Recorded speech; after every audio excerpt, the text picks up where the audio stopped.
Hi, I'm Daniel, and for my second video, I will be cooking plain red tomato sauce. In some countries, this is also called marinara sauce. For our foundation, we will need a clove of garlic and a medium-sized onion. Since this is a tomato-based sauce, we will need tomatoes. We can use either fresh tomatoes, canned tomatoes, or passata. I will be using finely chopped canned tomatoes, but you can use what you prefer. The third traditional main ingredient is the herb, usually oregano. You can substitute this with basil, or in my case today, I will be using a ready mix of Italian herbs. For spices, we can use salt and pepper and/or a ready spice mix.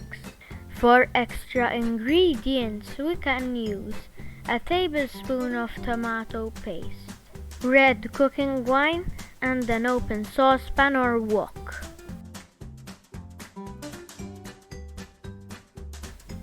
Peel and finely chop a clove of garlic.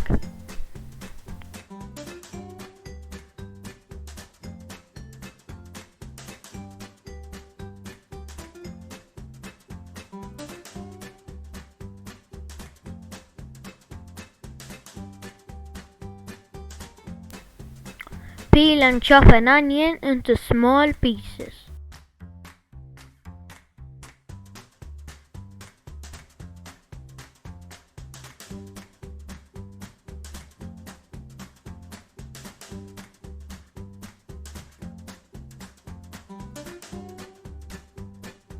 Pour a little bit of olive oil into the pan. Sorry, I forgot to include that in the list of ingredients earlier. Heat the pan on medium heat, and when the oil is hot enough, add the chopped onion. Stir the onion pieces regularly to avoid them getting burnt, and cook them until they turn brown. Once the onion is brown, add the garlic. This will probably take less than a minute to cook. Do not let the garlic turn brown, otherwise it will get bitter. You can add the dried herbs and spices at this stage. The oil helps them to release their flavor. If you use fresh herbs, it is best to add them to the end of the cooking process.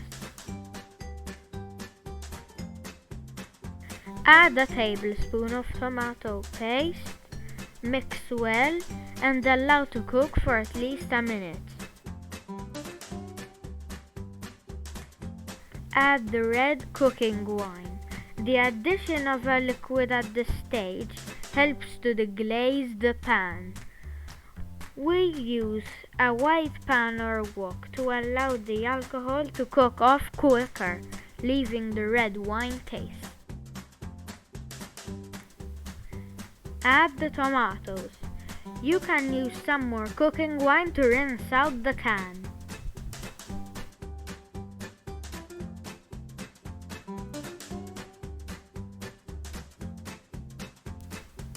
Time to cook the pasta. While the sauce is simmering, bring a large pot of water to the boil. Add some salt to the water for more taste. The type of pasta I am using is tortiglioni. It is cylindrical and not smooth. This gives a larger surface area for the sauce to stick to. Once the water is boiling, add the pasta.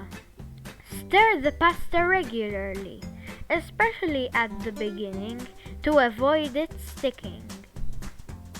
Follow the cooking time indicated. Before draining the pasta, set aside a couple of ladles of the pasta water.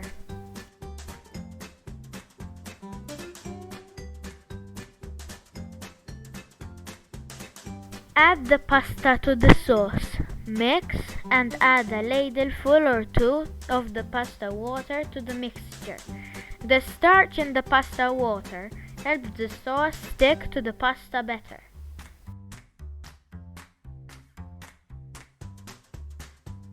Plate the pasta, add grated Parmigiano or any cheese you prefer, and enjoy.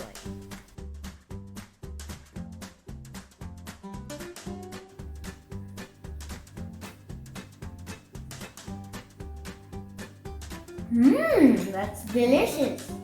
Thank you for watching. Please like and subscribe.